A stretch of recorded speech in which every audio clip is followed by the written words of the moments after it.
우리 한국 사람들은 참으로 전문가들이 많은 것 같습니다. 왜냐하면 뭐 여러 가지 이유가 있겠지만 그 중에 하나 이유, 드라마가 아닐까 생각이 듭니다. 왜냐면 드라마가, 한국 드라마는 워낙에 디테일이 강하다고 해요. 다른 나라 드라마는 뭉뚱뭉뚱하게 하는데 우리나라는 디테일이 강해가지고 고증도 많이 하고, 그래서 법정 드라마를 쭉 보다 보면 마치 내가 판사가 된 것처럼, 마치 변호사와 검사가 된 것처럼, 법정적인 전문가가 된 것처럼 행세를 많이 하곤 합니다. 물론 이제 그럴 수도 있겠지만 대부분 그렇지 않지 않습니까? 예를 들면 뭐 기업 같은 어떤 비즈니스 관련된 드라마를 봐도 한 번도 취직을 안 해본 사람인데 워낙 그런 드라마를 보다 보니까 마치 내가 회사원인 양 이렇게 이제 전문가 행세를 하게 된다는 것이죠. 그 중에 대표적인 게 뭐냐면 저는 의학 드라마라고 생각해요. 우리 한국에 얼마나 의사가 많은지, 전부 다 어떠한 내용에 대해서, 아픈 거에 대해서 의사, 간호사처럼 전문 지식을 갖고 있다고 생각해요. 그 중에서 우리가 늘 봐왔던 거 있지 않습니까? 의학 드라마를 보면 늘 나오는 그것. 야, 간호사 빨리 와봐. 빨리 진짜 심장 충격기 100줄 두둥. 아시죠, 여러분? 이건 늘 우리가 보는 거. 200줄 두둥. 이게 뭐냐면 사람이 죽어 있기 때문에 심장이 멈춰 있는 것이죠. 그래서 이 혈액이 돌지 않고 죽은 거예요. 그 사람에게 충격을 주는 거죠. 충격을 전기로 줌을 통하여 100줄, 200줄 막 올려가지고 줌을 통하여서 살아있게 만드는 것, 운동하게 만드는, 뭔가 이 원래는 아무것도 없었는데 이 무빙을 하는 것, 무빙. 이것이 바로 심장 충격기 아니겠습니까? 저는 오늘 이 본문 말씀이 바로 오늘 우리에게 주는 심장 충격기다라고 생각을 해요. 왜냐하면 오늘 본문은 여러분과 저에게 말씀하시는 바거든요. 왜냐하면 성경은 여러분 과거에 기록되어 있습니다. 과거에 기록된 성경은 과거에 머무르지 않아요. 반드시 과거에 기록된 성경 말씀은 현재 여러분들에게 명령하는 말씀이거든요. 이것을 현재성이라고 하는데요. 말씀이 갖고 있는 현재성. 오늘 이 말씀, 어느 때까지 지체하겠느냐? 이 말씀은 이스라엘 민족에게 하는 말씀도 맞겠지만 동시에 오늘 현재 우리에게 주는 말씀이에요. 언제까지 지체하겠느냐라는 얘기거든요. 그럼 오늘 저는 이 말씀을 통하여 지체하는 것이 무엇이고 또 지체를 왜 하며 어떻게 하면 이 지체함을 없앨 수 있을까를 좀 함께 보려고 합니다. 여러분들 가운데 이 영혼의 심장 충격기가 갈 거거든요. 잘 받아서 충격을 흡수하셔서 드디어 살아나시는 저 여러분 되기를 소망합니다. 이 말씀의 이제 맥락을 좀 볼 필요가 있어요. 이 말씀은 여호수아서 말씀인데요. 아시다시피 여호수아서 말씀은 굉장히 진취적인 말씀이에요. 왜냐하면 가나안 땅이 쫙 있어요. 척박한 땅입니다. 사실은 왜냐하면 거기에는 영적으로 이스라엘 외에 이방 족속들이 있기 때문에 척박한 땅이죠. 그 땅을 하나씩 정복하고 점령하여 싸워서 산지를 취하는 본문, 우리가 알고 있는 그 본문입니다. 근데 문제가 있어요. 12지파 중에 많은 지파들이 하나씩 나가서 싸웠고 취했으며 열심히 이제 정복 전쟁을 하고 있는데 안타깝게도 오늘 본문에 보면 한 7지파나 되는 많은 지파들이 가만히 있게 되는 거예요. 그것이 2절 말씀이거든요. 2절 말씀을 다 같이 한번 읽어보겠습니다. 하나, 둘, 셋. 그러나 이스라엘 자손 중에 그 기업의 분배를 받지 못한 자가 아직도 7지파라. 12지파 중에 5지파는 이미 가서 정복했어요. 근데 여전히 7지파는 남아있는 거예요. 정복을 안 하고 있는 거예요. 그래서 여호수아가 참다 못해서 3절 말씀인데요. 제가 읽겠습니다. 오늘의 핵심 구절이에요. 여호수아가 이스라엘 자손에게 이르되, 이 자손은 7지파겠죠. 남아있는 7지파에게 아니 너희가 너희 조상의 하나님 여호와께서 너희에게 주신 땅을 왜 점령하러 가기를 도대체 어느 때까지 지체할 것이냐 라고 지금 심장 충격기를 대고 있는 거거든요. 살리려고. 그럼 여기서 우리가 주목할 것은 뭐냐면 왜 이 지체가 뭔가, 이 지체라는 것이 뭐길래 이렇게 다그치고 있는가를 볼 필요가 있습니다. 그것을 4절에 잘 부연 설명하고 있거든요. 지체의 의미와 어떠한 묘사들을 잘 하고 있어요. 크게 4가지 동사가 나옵니다. 여러분들 스스로 한번 평가해 보시면 돼요. 내가 과연 이런 상태인가를 가늠해 보면 됩니다. 이 말씀은 과거에 쓰여졌지만 오늘도 God had spoken 된 것이지만 God is speaking 하는 현재 말하고 있는 그 말씀입니다. 4가지 동사인데 너희는 각 지파에 3사람씩 선정하라. 그 말은 7지파 중에 3명씩 선정하면 몇 명이겠습니까? 어려운 수학인데 이거. 7지파 중에 3명 선택해요. 총 몇 명입니까? 몇 명이에요? 되게 어려운 거니까 못 맞추시네요. 21명이죠. 7, 3, 21. 굉장히 어려운 수학 진리죠. 7, 3, 21. 그러니까 21명을 선정하라는 얘기예요. 선정해서 내가 그들을 보낼 거다. 그럼 이제 뭘 해야 되는가? 그들은 일어나서라는 동사가 나와요. 성경의 동사와 명사들은 다 의미가 있어요. 분명한 하나님의 의도가 있는데 일어나라는 거예요. 그 말은 이 7지파들이 지금 앉아 있는 겁니다. 일어나지 않고 있어요. 앉아 있어요. 우리는 생각보다 신앙생활을 오래 하고 있습니다. 말씀을 많이 들어요. 설교 시간을 듣고 1부, 2부, 3부 예배도 있고 수요 예배도 드리고, 근데 생각보다 우리는 여전히 일어나고 있지 않습니다. 영적으로 봤을 때 사실 우리는 중생을 함을 통하여서 거듭남을 통하여서 다시 살아난 건 맞아요. 영적으로 살아났습니다. 그러나 오늘도 죄를 짓기 때문에 이 죄가 주는 사망의 그림자, 죄의 삭은 사망이다 라고 하는 이 사망, 죽음이 우리한테 자꾸 급습하게 되는 거거든요. 자꾸 내가 앉아있게 되는 거예요. 일어나라는 것은 일어나지 않고 있기 때문에 일어나라고 하는 거 아니겠습니까? 그리고 두 번째, 그 땅에 두루 다니라. 두루, 이거는 굉장히 적극성을 말하는 것이죠.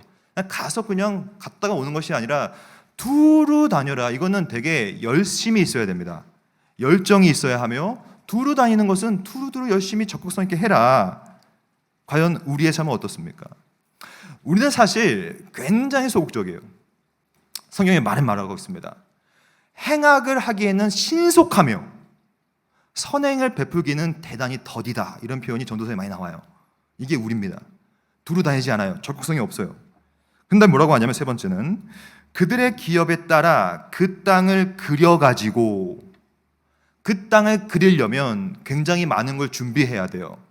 이 당시에 고대 사회는 그리려면 일단 파피루스가 필요해요. 파피루스는 대나무인데요. 대나무를 잘라서 말려서 만든 거예요. 거기가 종이 대용으로 쓰였습니다.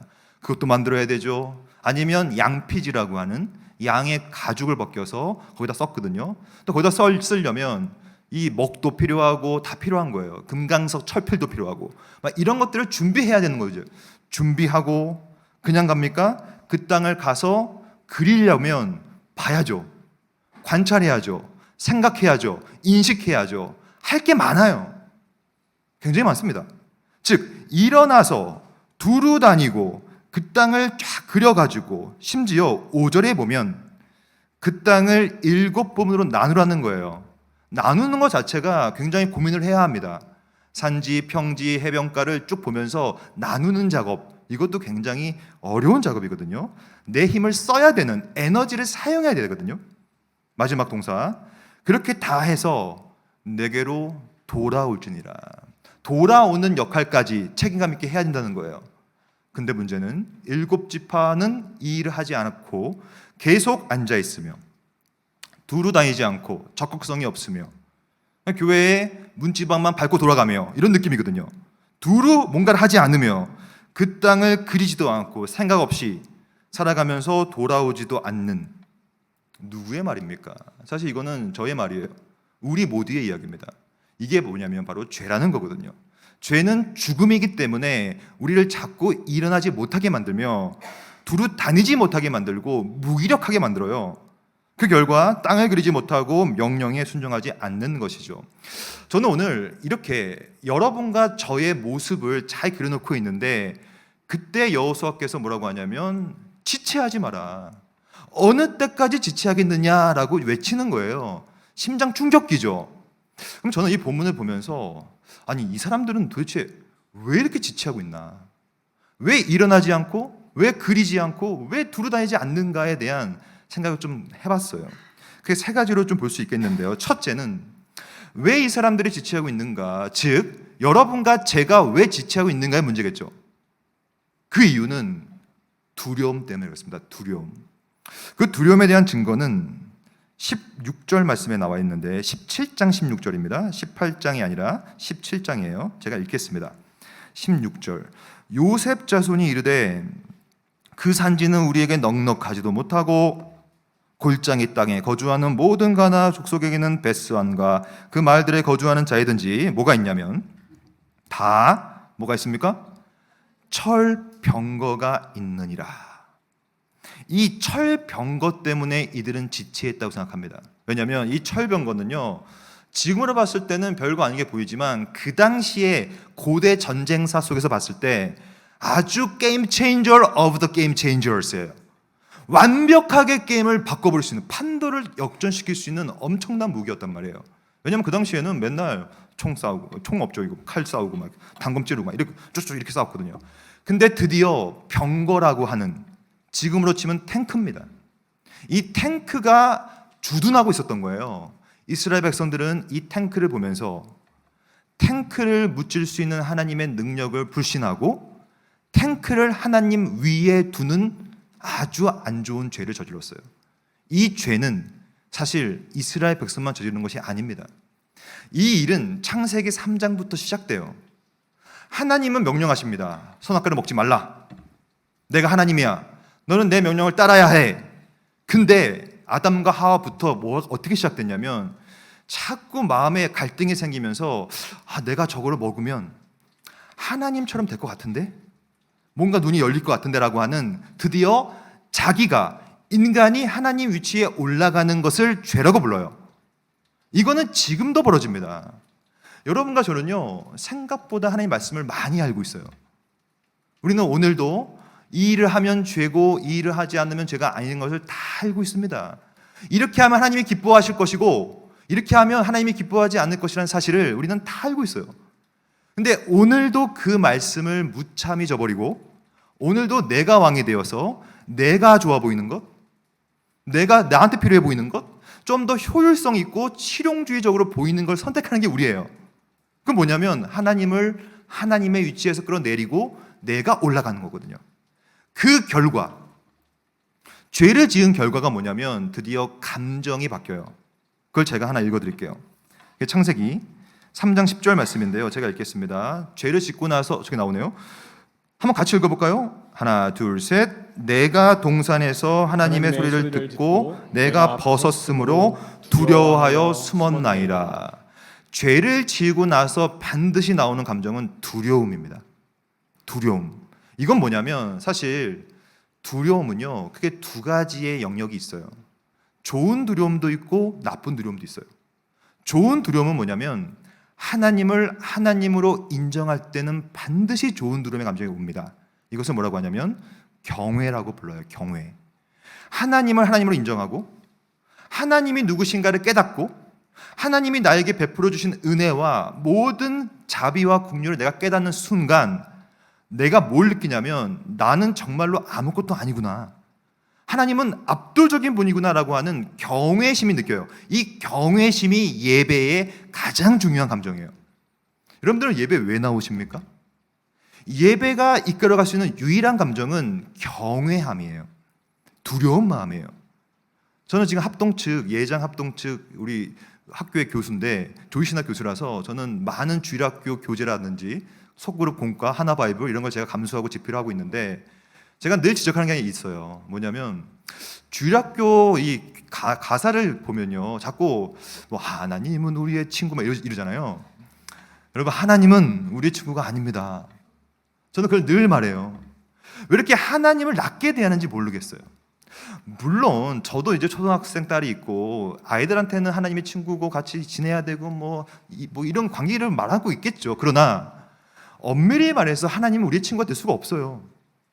하나님은 창조주시며 그분은 무한한 하나님이시며 우리의 아버지 되시는 분이지.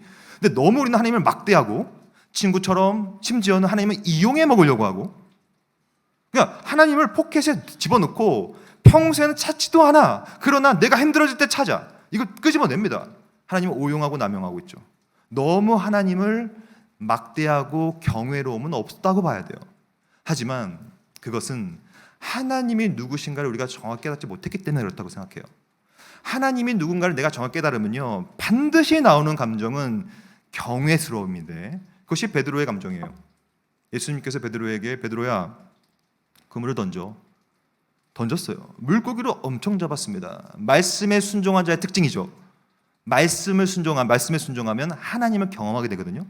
그럼 이 경험한 자가 어떻게 하는지 보십시오.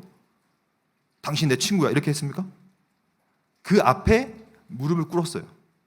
그리고 부복하여 엎드렸어요. 그래서 뭐라고 했냐면 주여 나는 죄인으로소이다. 나를 떠나소서라고 하는 주여라고 하는 경외로움, 나는 죄인이고 당신은 거룩한 분이니까 이 두려운 마음 때문에 떠나라고 한 거거든요. 이게 좋은 두려움이에요.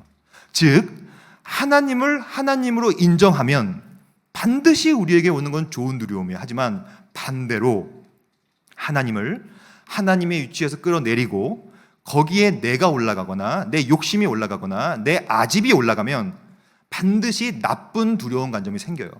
그래서 우리가 아까 읽었던 내가 벗었으므로 두려워하여 숨게 되었느니라. 철병거도 마찬가지였어요. 철병거가 하나님보다 높게 보였던 거예요.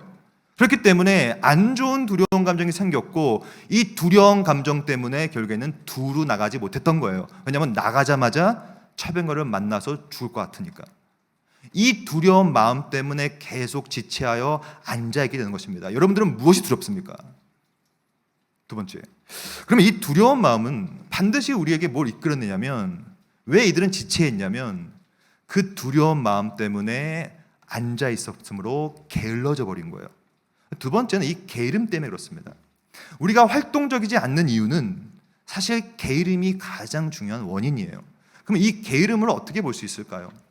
저는 이 게으름을 전인적 개념을 보려고 해요. 전인, whole person이라고 하는 그 지정의의 개념인데요. 여러분과 저는요 생각보다 지적으로 게으릅니다. 하나님을 알려고 하지 않아요. 어느 정도까지만 가고 더 깊게 알려고 하지 않습니다. 근데 제가 정확히 말씀드릴게요. 제가 여러분들 다 같이는 게 아니라 저도 포함되는 말씀이에요. 사실은 우리가 대하고 있는 하나님, 우리가 지금 나누고 있는 이 하나님이란 분은요 무한한 분입니다. 우리가 감히 다 이해할 수도 없고 인식할 수도 없으며 온전히 이해하는 건 불가능해요. 그렇기 때문에 저도 여러분 25년 동안 지금 신학을 연구하고 신학 가르치고 있어요. 저는 석사 때는 그리스도에 대한 학문을 했고 박사 때는 구원에 대한 학문, 구원론을 전공했단 말이죠. 근데 제 지금의 결론은 뭐냐면 모르겠다. 와, 하나님의 구원과 그리스도라는 이 분이 너무 신비롭다. 그러니까 내가 어떤 마음이 드냐면요, 제가 더 깊이 알고 싶다. 이 지적인 게으름이 우리가 가장 경계해야 될 것입니다. 우리 삶 속이 왜 활동력이 없냐면 지식의 부족함이에요. 근데 여러분들 가운데 아마 오해될 수 있어요. 아니, 저 사람은 교수라서 저런 말을 하는구나. 지성주의자구만. 왜 자꾸 지식만 강조해? 여러분, 제가 말씀드리는 지식은 수학 지식이 아니에요. 과학 지식이 아니에요. 이거는 말씀에 대한 지식입니다. 말씀은 살아있어요. 운동력이 있다고요. 우리가 말씀에 대한 지식이 깊어지면 깊어질수록 내가 가만히 있을 수 없어요. 왜냐? 이 살아있는 말씀이 내 심령과 골수를 쪼개기까지 하기 때문에 나를 변화시킬 수밖에 없어요. 말씀은. 그러니까 지적인 게으름은 사탄이 시작하는 아주 중요한 전략이에요. 호세아 선지자는 말씀하십니다. 힘써 여호와를 알라. 사실 이 이스라엘 지파들은요 여호와 하나님이 누군지 다 알았습니다.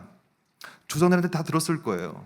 출애굽의 역사, 광야에서의 만나의 역사, 막 광야에서 물이 나오는 역사, 그리고 막 지금도 가나안 땅을 정복하면서 막 가는 역사를 다 봤어요. 지적으로 다 알고 있어요. 그럼에도 불구하고 지적인 게으름 가운데서 그것이 자기의 지식이 되지 않았고 결국에는 게을러서 알려고 하지 않았고, 여러분 정답은 이거밖에 없어요. 사도행전을 보면 사도들이 말합니다. 나는 말씀과 기도에 전무하리라. 만약에 여러분들이 변화된 삶을 살고 싶거나 세상 속에서 좀 다른 삶을 살고 싶어 한다면 정답은 이거밖에 없어요. 살아있는 이 말씀에 대한 지식, 이 체계가 나를 바꾸고 이 지식을 들으면서 믿음이 나서 구원을 받는 것이며 이 지식으로만 나를 바꿀 수가 있어요. 이거는 말씀이기 때문에 그렇습니다. 이 지식의 게으름 때문에 두 번째, 나의 감정의 게으름이 시작되게 되는 거예요. 여러분, 우리는 얼마나 감정적으로 소극적인지 몰라요. 만약에 여러분들이 오늘 관계적으로, 감정적으로 좀 어긋난 사람들이 있습니까? 먼저 다가가시기 바랍니다. 풀어야 돼요. 왜냐하면 이런 게 있는 것 같아요. 아니 내가 저 사람한테 먼저 다가가면 내가 을이 되는 거 아니냐, 나를 좀 얕잡아 보는 거 아니야? 아닙니다. 우리는 생각보다 감정에 있어서 게을러요. 적극성을 가져야 돼요. 감정에 대해서는 의도적으로 감정을 풀고, 왜냐하면 우리는 너무 지나치게 자기 중심성이 강하기 때문에 나를 내비치려고 하지 않아요. 하지만 그 감정의 게으름은 관계를 더 망칠 뿐이에요. 성경은 크게 두 가지 감정으로 구성됩니다. 십계명의 말씀이죠. 1에서 4계명 하나님을 사랑하라 감정이죠. 5에서 10계명 이웃을 사랑하라. 사랑은요 그냥 되는 게 아닙니다. 여기 청년들 많이 계실 것 같으시는데요, 연애하는 분 있습니까? 만약에 여러분들 여자 중에 남자친구가 말로만 사랑한다고 한다, 헤어지시기 바랍니다. 말로만 어떻게 사랑합니까? 이게 사랑을 하는데 말로만 사랑한다고요? 거짓 사랑이에요. 진짜 사랑해 보세요. 사랑하면요, 뭐 같이 있고 싶죠. 같이 뭘 하고 싶지. 같이 여행 가고 싶고, 뭔가를 말을 섞고 싶고. 10시간 통화하고 나서 끊을 때 또 통화하자. 공감이 안 되네 지금 여러분. 사랑 안 해보셨죠? 진짜 사랑을 하는데 어떻게 가만히 있습니까? 뭔가를 적극적으로 할 수밖에 없죠. 감정은 그게 사랑이잖아요. 사랑. 저같이 이기적인 사람도 16년 전에 연애할 때 제 아내 그 직장에 늘 가서 서 있었어요. 밤마다. 이런 로맨스 접니다 제가. 왜냐면 사랑하니까 가만히 있을 수 없겠더라고. 가야 되겠더라고 무조건. 이게 사랑이거든요. 사랑은 절대로 게을릴 수가 없어요. 참된 감정은 절대 우리에게 게으름을 주지 않습니다. 근데 그 사랑도 결국에는 지식의 근거예요. 바른 지식이 바른 감정을 이끌어내서, 세 번째, 의지의 게으름을 바꾸게 되는 거예요. 사실 여러분과 제가 하는 모든 행동들의 근거는 의지입니다. 의지. 아마 여러분들 지금 피곤하실 거예요. 그래서 저 사람 시끄럽다, 좀 자야 되겠다, 피곤하다, 이러한 의지만 가지면 잡니다 이제. 근데 우리 인간은요 영혼을 갖고 있기 때문에 영혼의 기능 중에 대표적인 기능이 의지예요. 의지. 여러분들 반려견 반려묘 있으잖아요. 데리고 와보세요. 무조건 잡니다. 그냥 걔네들은 의지가 없어요. 근데 여러분들은 졸려도 이게 제 눈을 보십시오. 이게 의지라고. 이게 졸려도 깨려고 하는 의지가 있다고 여러분들은. 그러니까 의지를 발동해야 합니다. 의지가 있어야 행위가 나오는 거기 때문에 그래요. 근데 우리는 생각보다 지식이 게을러서, 감정이 또 게을러져서, 의지까지 게을러져서 그냥 가만히 앉아서 일어나지 않고 두루다니지 않고 그림도 그리지 않고 돌아오지도 않는, 그것이 바로 게으름의 문제거든요. 한번 스스로를 평가해 보시면 됩니다. 그럼 첫째, 이 두려움 때문에 그들은 지체하고 있으며, 두 번째는 이 지정의 전인의 이 게으름 때문에 여전히 가만히 있는 거예요. 그럼 세 번째는 뭐냐? 세 번째는 이 본문에 보면요, 사실 이 본문은 18절인데요 18절 전 맥락을 좀 살펴볼 필요가 있습니다. 이 세 번째의 지체의 이유는 저는 무책임이라고 생각해요. 무책임. 왜 무책임한가? 무책임한 이유가 뭐냐면 너무 하나님을 신뢰했기 때문에 그래요. 이게 좀 이상한 말이지만 어찌 보면 굉장히 아주 정확한 말입니다. 무슨 말이냐? 자 보십시다. 여호수아서 17장에 보면요, 그 전장인데요, 서쪽 므낫세 자손이 드디어 점령을 시작해요. 그래서 기업을 차지합니다. 16절 에브라임 드디어 기업을 차지합니다. 꽤 분위기가 좋다는 얘기예요 지금. 15장 유다 자손이 드디어 땅을 취해요. 14장 요단 서쪽 기업을 점령합니다.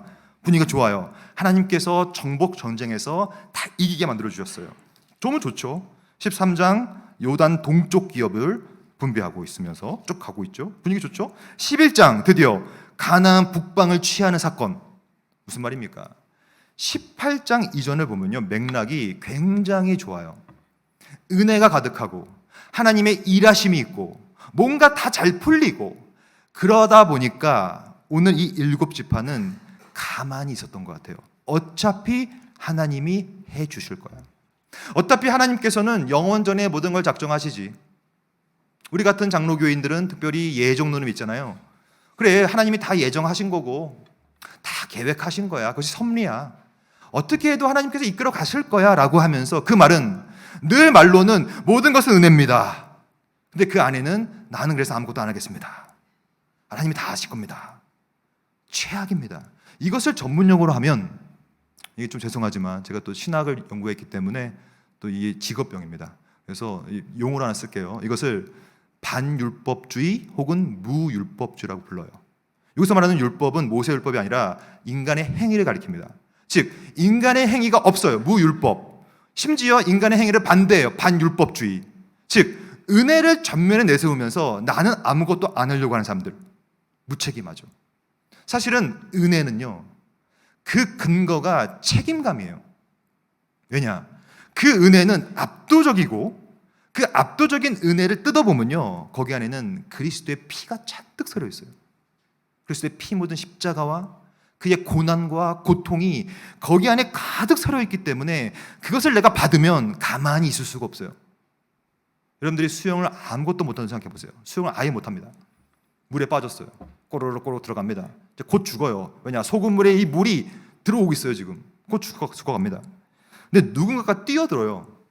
여러분들을 구하기 위하여 막 헤엄쳐 옵니다. 근데 헤엄쳐 오다가 힘이 다 빠진 것 같아요. 여러분들을 구하고 나서 드디어 나는 구했는데 자기는 못 구해요. 자기는 죽어요. 힘이 빠져서. 여러분들은 은혜를 받았어요. 한 사람의 목숨, 그 담보로 여러분 살았어요. 그 압도적인 은혜를 경험한 사람은 어떻게 하겠습니까? 입 싹 닦아버릴 거예요? 누가 죽었더라도 그냥 자기가 갈 겁니까? 불가능합니다. 진짜 은혜를 누리면요, 가만히 있을 수가 없어요. 제 딸 좀 얘기 좀 해볼까요? 제 딸은 지금 초등학교 4학년, 중학교 1학년인데 사실 저도 딸들 잘 못 봐요. 제가 바빠가지고. 근데 밤마다 제가 늦게 들어가면 저희 현관 문 앞에 편지가 하나 놓여 있어요. 그러니까 딸들이라서 좀 그런 사부작 그런 거 귀여운 거 잘합니다. 그러니까 거기 있으면 아빠, 오늘도 아빠를 못 보고 우리가 자요. 우리 때문에 고생 많으시죠? 감사해요 하고 딱 놔둬요. 찾아봤는데 돈은 없어요.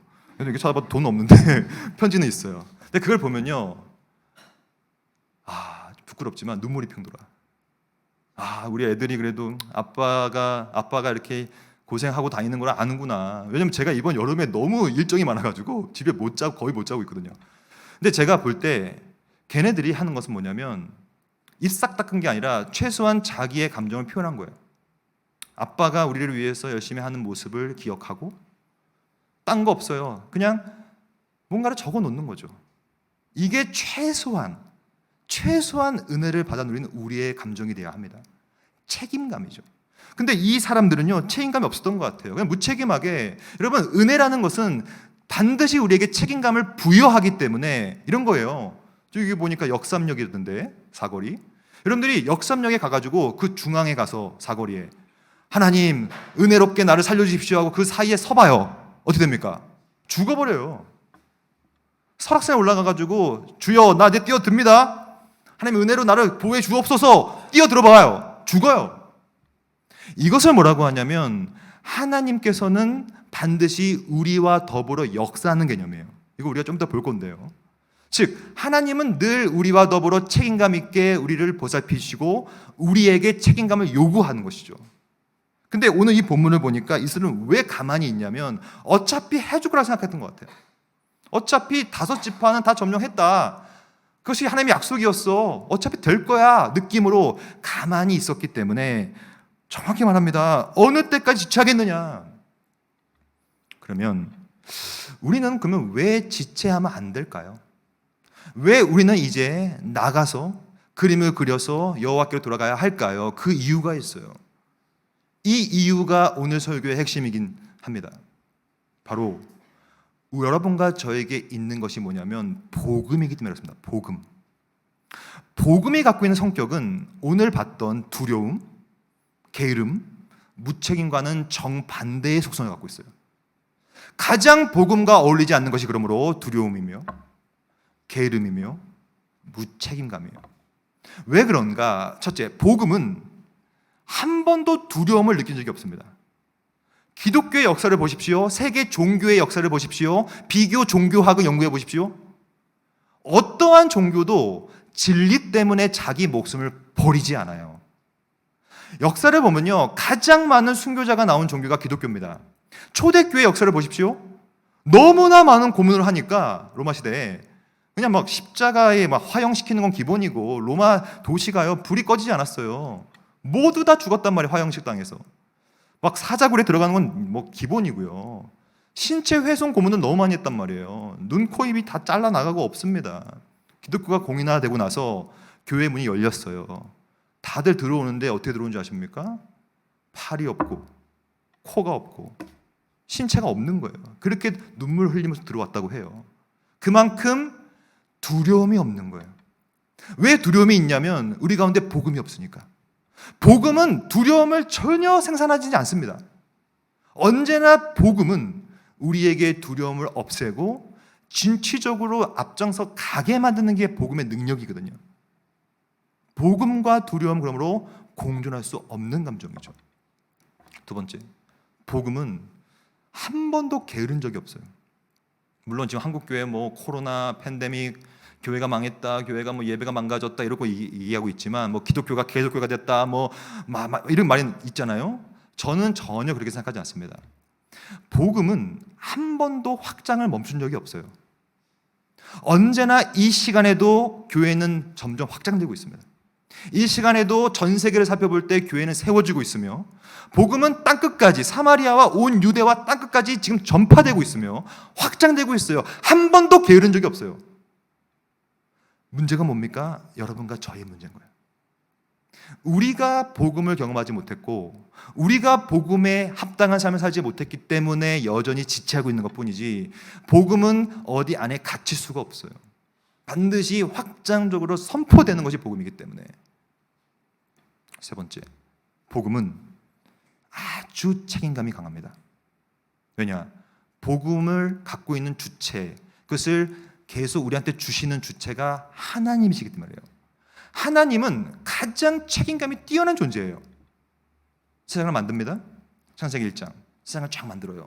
보시기에 심히 좋았어요. 너무 좋아요. 근데 아담의 타락으로 인하여 왜곡돼 버립니다. 그 왜곡된 사회와 이 지구와 온 우주를 버리지 않아요. 그것을 책임감 있게 가져가십니다. 어떻게 가져가시냐면 괜찮아, 내가 이제 내 아들을 보낼 거야. 하나님의 책임감이에요. 하나님의 열심이죠. 내가 이 아들을 보내서 너희를 위해서 구속시켜 줄게. 오셨어요. 오래 걸렸어요. 근데 계속 대선지자 보내고 소선지자 보내도 주님은 오시지 않았어요. 메시아가 계속 전파됐지만 오진 않았어요. 신구약 중간기 450년이에요. 안 왔어요. 그때는 계시가 끊어버렸어요. 드디어 마태복음 1장 갈라디아 4장 4절 때가 참해 주님이 오십니다. 오시는 이유는 회복이에요. 이 왜곡된 모든 것과 여러분과 저같이 죄인들을 구속하기 위한 하나님의 책임감이죠. 그래서 십자가 사역을 감당하고 하늘 보좌 우편에 계셔서 이제 앞으로 다시 오실 겁니다. 이 재림이 가장 극명한 하나님의 책임감이에요. 이것을 뭐라고 하냐면 따라해 봅시다. 언약. 하나님은 언약에 신실하신 분이에요. 이 언약은 약속입니다. 이 약속은 의무예요. 책무예요. 책임감이에요. 생각해 봅시다. 악수를 왜 합니까? 당신과 내가 뮤추얼 상호적으로 계약을 맺어서 나 상호 책임감 가겠습니다. 이게 언약이에요. 하나님은 자신의 언약을 절대로 파기하지 않아요. 책임감 있게 가져가죠. 우리가 아까 예배 중간에 찬양했잖아요. 신실하신 하나님. 그게 신실함의 대상이 뭐냐면 언약입니다. 그 언약이라는 약속에 대한 책임감을 가지고 계속해서 이끌어 가시기 때문에 저는요 굉장히 낙관론자입니다. 세상은 더 말세가 될 겁니다. 더 힘들어질 겁니다. 하지만 하나님의 관점에서 봤을 때는요 세상은 반드시 회복돼요. 책임감 있게 하나님은 재림하셔서 우리를 부활시키시고 새 하늘과 새 땅을 만들어 주심을 통하여 완전한 갱신과 회복을 우리한테 누리게 만들어 주실 거라는 거예요. 그것이 복음이 갖고 있는 성격이에요. 책임감. 성숙한 사람의 특징이죠. 성숙한다는 것은 곧 책임감이 있다는 말이거든요. 그것이 바로 하나님의 약속에 신실한 우리가 얻어 누리는 은혜를 받은 내가 가져야 될 책임감이다 라고 생각이 듭니다. 그럼 마지막으로 이러한 세 가지의 복음의 특성을 가지고 이제 우리는 어떻게 살아야 하는가 8절에 봅시다. 8절을 같이 한번 읽어보겠습니다. 두려워하지 말고 게으르지 말고 책임감 있게 읽어봅시다. 8절 같이 하나 둘 셋. 그 사람들이 일어나 떠나니 여호수아가 그 땅을 그리러 가는 사람들에게 명령하여 이르되 가서 그 땅으로 두루 다니며 그것을 그려 가지고 내게로 돌아오라. 내가 여기 실로의 여호와 앞에서 너희를 위하여 제비를 뽑으리라 하니. 여기서 보면 반복돼서 나오는 표현이 나왔는데 그 땅으로 두루 다니며 그것을 그려가지고 내게로 돌아오라. 이 말씀을 좀 해석하고 마칠 건데요, 사실 여러분들 가운데 이런 말씀을 드리면 교수님 저는요 지금 좀 바빠요, 오늘까지는 좀 쉬었다가 내일 하겠습니다, 제가 좀 우리 시집장가 좀 애들 좀 보내고 하겠습니다, 내가 좀 이직하고 하겠습니다, 취직하고 하겠습니다, 뭐 말이 많잖아요.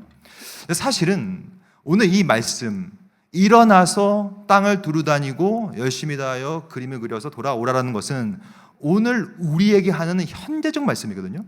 왜 그런지 말씀드릴게요. 우리는 종말론적인 삶을 살아야 합니다. 주님이 오실 거예요. 근데 주님이 언제 올지 모르는 거예요. 그리고 주님은 사실 미래에 오지 않습니다. 왜냐하면 이것을 종말론이 갖고 있는 현재성이라고 불러요. 현재적으로 와요. 만약에 주님이 오늘 오신다, 그러면 오늘이 우리에 있어서 현재잖아요. 내일은 없습니다. 저는 여러분들에게 권면합니다. 지금 여러분들 스스로 생각해 봐야 돼요. 이제 내가 지금 할 건 무엇이냐. 아마 미루었던 것들이 있을 겁니다. 두려움 때문에, 게으름 때문에, 무책임감 때문에 미뤄왔던 그것, 뭔지는 저는 몰라요. 다 다르겠죠. 그것을 오늘 해야 합니다. 왜냐하면 주님은 오늘 오실 수 있어요. 그러면 내일은 없다는 거예요. 그러므로 내일은 난 몰라요. 하루하루 살아요. 왜냐? 오늘 주님이 오시면 끝나는데요. 오늘입니다. 그래서 기독교 신앙은 언제나 현재형이에요. 현재가 곧 주님이 오시면 그것이 미래로 열리기 때문에 오늘 그 일을 해야 합니다. 어느 때까지 지체하겠느냐 고민해 보시면 됩니다. 나는 과연 내가 일어날 건 무엇이냐? 내가 두루 다닐 것은 무엇이냐? 내가 아직도 그리지 않는 것은 무엇이냐? 내가 주님께로 아직 돌아가지 못한 건 무엇이냐? 이거를 고민하시고 오늘 성령 하나님께서 심장 충격기를 댔다고 봐요.